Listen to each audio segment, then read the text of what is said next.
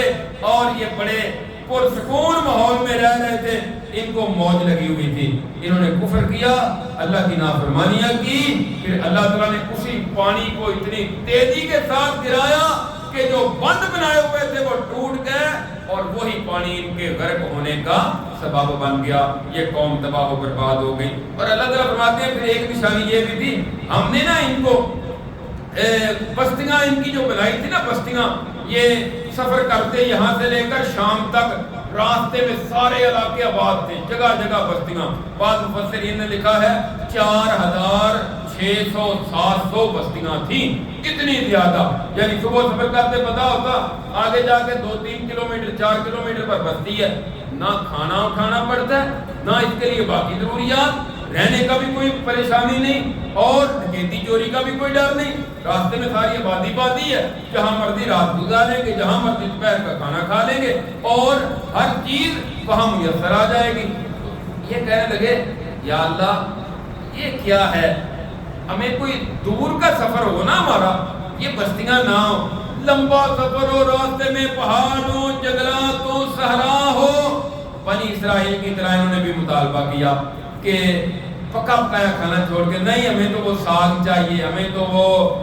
دال چاہیے، ہمیں تو گندم چاہیے، یہی مطالبہ انہوں نے کر دیا۔ اللہ فرماتے ہیں اچھا پھر انہوں نے اپنی جانوں پر ظلم کیا ہے، ہم نے نہیں کیا۔ اس کے بعد فرمایا ہے میرے نبی کہہ دیجئے پکارو پھر جن کو تم اللہ کے سوا اپنا الہ سمجھتے ہو،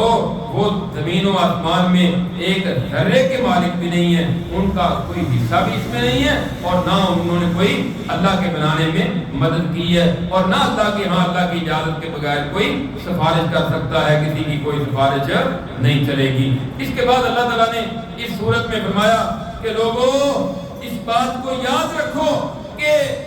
اللہ تعالیٰ جس کے لیے چاہتے ہیں رزق میں اضافہ کر دیتے ہیں، جس کا چاہتے ہیں کم کر دیتے ہیں، دونوں حالات میں آزمائش ہوتی ہے، اصل تمہاری آزمائش ہے، اللہ دیکھنا چاہتے ہیں کہ یہ کرتے کیا ہیں، اور تمہیں دونوں حالات میں اللہ کی فرما برداری کرنی چاہیے، اللہ کی نافرمانیوں کی طرف نہیں آنا چاہیے۔ اس کے بعد سورہ فاطر ہے، سورہ فاطر کے آغاز میں، فاطر کا معنی ہے ابتداءً کوئی چیز پیدا کرنے والا جس کا کوئی نمونہ پہلے سے موجود ہی نہیں ہے۔ اس میں بھی فرمایا کہ تمام تعریفیں اللہ کے لیے جس نے زمین و آسمان کو پیدا کیا، فرشتوں کو بنایا، اور ان کو پھر لوگوں کی طرف پیغام لے جانے والا، 2 پروں والے، 3 پروں والے، 4 پروں والے، اپنی مخلوق میں جس قدر چاہتا ہے اضافہ کرتا ہے۔ اللہ جس کے لیے رحمت کا دروازہ کھول دے کوئی بند کرنے والا نہیں، اور جس کے لیے بند کر دے اس کے لیے کوئی کھولنے والا نہیں۔ لوگوں اللہ کی نعمت کو یاد کرو جو تم پر ہے، کیا اللہ کے علاوہ کوئی الہ ہے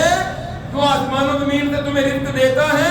کوئی الہ نہیں ہے، پھر کہاں بہہ کے جاتے ہو؟ وہ تمہیں کیا ہو گیا؟ اے میرے نبی اگر آپ کو جھٹلا دے نا اور پریشان ہونے کی بات نہیں، آپ سے پہلے لوگوں کو بھی جھٹلایا گیا ہے۔ اے لوگوں اللہ کا وعدہ سچ ہے،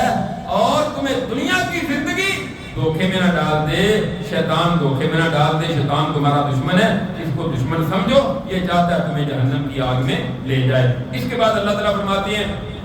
2 سمندر ہیں، اور دونوں جو ہیں الگ الگ ہیں، ایک میٹھا ہے دوسرا کڑوا ہے، نمکین ہے، دونوں الگ الگ ہیں، دونوں آپس میں ملتے نہیں، اور ان کے اندر سے تم مچھلیاں نکالتے ہو، تازہ گوشت کھاتے ہو، اور پھر زیورات نکالتے ہو، پھر کشتیاں چلتی ہیں جہاں تم سفر کر کے دور دراز علاقوں میں پہنچ جاتے ہو، اور یہ اللہ کی نشانی ہے تاکہ تم شکر ادا کرو۔ اللہ رات کو دن میں داخل کرتا ہے، دن کو رات میں، سورج چاند کو مسخر کیا، ہر ایک اپنے کام پہ لگا ہوا ہے۔ یہی اللہ تمہارا رب ہے جو بادشاہ ہے، اس کے سوا جس کو تم پکارتے ہو وہ کھجور کی گٹھلی کے اوپر جو ایک جلی ہوتی ہے نا سفید رنگ کی، اس کے مالک بھی نہیں ہے، جن کے بارے میں کہا بڑے کرنے والے ہیں، یہ سب کچھ دیتے ہیں، سب کچھ اختیار رکھتے ہیں، ان کے ہاتھ بڑے لمبے ہیں، ان کی پہنچ بڑی ہے، اللہ کہتے ہیں کھجور کھولو، گٹھلی کے اوپر ایک باریک سی جلی ہے سفید سی، یہ تو اس کے مالک بھی نہیں ہے، تم نے ان کو کیا کیا مالک بنا دیا ہے اور کون کون سے اختیار دے دیے ہیں۔ ہاں اگر تم ان کو پکارو گے وہ تمہاری پکار سنتے ہی نہیں، جو ان کی قبروں پہ جا کے پکارتے رہو، آوازیں لگاتے رہو، وہ تمہاری پکار کوئی نہیں سنتے۔ اگر تم کہتے ہو نا سنتے ہیں جی اور تم نہیں مانتے سنتے ہیں، اللہ فرماتے ہیں کبھی تمہیں جواب نہیں دیں گے اور قیامت کے دن وہ تمہارے شرک کا بھی انکار کر دیں گے۔ اے لوگو تم سب اللہ کے فقیر ہو، نبی ولی بزرگ امام اچھے برے سارے کے سارے اللہ کے فقیر محتاج، اللہ اکیلا غنی ہے، اور اگر چاہے تو تمہیں لے جائے، تمہاری جگہ نئی مخلوق لے آئے، کوئی کسی دوسرے کا بوجھ نہیں اٹھائے گا، لہذا اپنے لیے نیک عمل کرو۔ ہاں اندھا اور آنکھوں والا برابر نہیں ہو سکتے، اندھیرا اور روشنی برابر نہیں ہو سکتی، سایہ دھوپ برابر نہیں ہو سکتے، اسی طرح زندہ اور مردہ بھی برابر نہیں ہو سکتے۔ اللہ جس کو چاہے سنا دے، جو قبروں میں چلے گئے ہیں تم ان کو سنا نہیں سکتے۔ اب اس سے بڑی واضح اور صاف بات اور کیا ہو سکتی؟ اللہ کہتے ہیں جو قبروں میں چلے گئے تم ان کو سنا نہیں سکتے، وہ نہیں سنتے، لگاؤ زور ان کو نہیں سنا سکتے۔ جو قبر میں چلا گیا ہے اب اس کے بعد دنیا سے اس کا تعلق ختم ہو گیا ہے، اب تم ان کو سنا نہیں سکتے، لہذا یہ نہ کہو۔ ہاں فرمایا ایسا وقت بھی آئے گا جب یہ جو کافر جہنم میں جائیں گے اور وہاں پھر ان کے لیے کوئی موت بھی باقی نہیں ہوگی، چیخیں گے چلائیں گے، اے ہمارے رب ہمیں یہاں سے نکال دے، اب جا کر نیک اعمال کریں گے۔ اولم نعمرکم ما یتذکر فیہ من تذکر وجاءکم النذیر، کیا میں نے تمہیں اتنی لمبی عمر نہیں دی تھی؟ نصیحت حاصل کرنا چاہتے تو نصیحت حاصل کر سکتے تھے، تم نے تو غور ہی نہیں کیا۔ 40 70 سال عمر میری اس وقت تمہیں خیال ہی نہیں تھا، اس وقت تم سب کچھ بھولے ہوئے تھے، اب تمہیں یاد آیا کہ واپس چلے جائیں اور جا کر نیک اعمال کریں۔ اس کے بعد اللہ تعالیٰ فرماتے ہیں اگر اللہ تعالیٰ لوگوں کو پکڑے نا کہ انہوں نے گناہ کیے ہیں، اس کائنات میں زمین پر کوئی جاندار تمہیں نظر ہی نہ آئے، اگر اللہ ہر گناہ پر پکڑ لیں، یہ اللہ کی مہربانی ہے، بندے گناہ کرتے ہیں اللہ نرمی کر رہے ہیں، رحمت دی ہوئی ہے، اور تمہیں اللہ سمجھاتے ہیں بعد آ جاؤ، پکڑتے نہیں ہیں، ہر گناہ پر پکڑے تو کوئی بندہ زمین پہ زندہ نہیں ہوگا، سارے پکڑ لیے جائیں۔ اس پارے کے آخر میں سورہ یاسین کا کچھ حصہ ہے جس میں اللہ تعالیٰ فرماتے ہیں یاسین والقرآن الحکیم، حکمت والے قرآن کی قسم، انک لمن المرسلین، اے میرے نبی آپ رسولوں میں سے ہیں، سیدھے راستے پر ہیں۔ رحمان رحیم نے جو بڑا غالب ہے اس کی طرف سے آپ پر کتاب نازل کی تاکہ آپ اس قوم کو ڈرائیں جن کے ما انذر آباؤہم فہم غافلون، جن کے اباء و اجداد کو یہاں کوئی نبی نہیں ڈرانے والا آیا، کوئی سمجھانے والا نہیں آیا۔ اس کے بعد اللہ تعالیٰ نے واقعہ ذکر کیا ہے، فرمایا کہ ایک بستی کی مثال ان کے لیے ذکر کریں جس میں اللہ تعالیٰ نے 2 رسول بھیجے، 2 نبی آئے ایک بستی میں، انہوں نے آ کر ان کو دعوت دی، انہوں نے نبیوں کو جھٹلا دیا۔ اللہ فرماتے ہیں ہم نے ایک تیسرا نبی اس بستی میں بھیج دیا، تینوں نے آ کر ان کو دعوت دی، یہ کہنے لگے تم تو ہمارے جیسے انسان ہو، تم پر کوئی کلام اللہ کا نازل نہیں ہوا، نہیں نبی۔ انہوں نے کہا ہمارا رب جانتا ہے ہم نبی ہیں اور ہماری ذمہ داری صرف پہنچانا ہے۔ کہنے لگے تمہاری نحوست ہے نبیو، اور تم اپنا نبی، تمہاری نحوست کی وجہ سے یہ ہماری پکڑ ہوتی ہے۔ انہوں نے کہا ہماری نحوست نہیں ہے اور تم بعد آ جاؤ ان سے، وگرنہ نحوست تو تمہاری ہے اللہ کے ہاں، ہماری نحوست کیا ہے؟ یہ تمہارے اعمال کی نحوست ہے۔ پھر ایک بستی کے باہر والے کنارے سے ایک شخص دوڑتا ہوا آیا، اس نے آ کر کہا اے میری قوم، رسولوں کی پیروی کر لو اور ان کی بات مان لو، یہ تم سے کوئی معاوضہ اور مزدوری نہیں مانگتے، یہ تو ہدایت والے ہیں، تمہیں سیدھے راستے کی طرف بلاتے ہیں۔ آگے اللہ تعالیٰ نے اس کا ذکر کیا ہے کہ پھر اس قوم نے رسولوں کو چھوڑ کر اس اللہ کے بندے کو مارنا شروع کر دیا۔ آگے اس کا انشاءاللہ کل کے درس میں ذکر ہوگا۔ اللہ رب العزت ہمیں کتاب و سنت پر عمل کرنے کی توفیق عطا فرمائے۔ آخر دعوانا الحمدللہ رب العالمین۔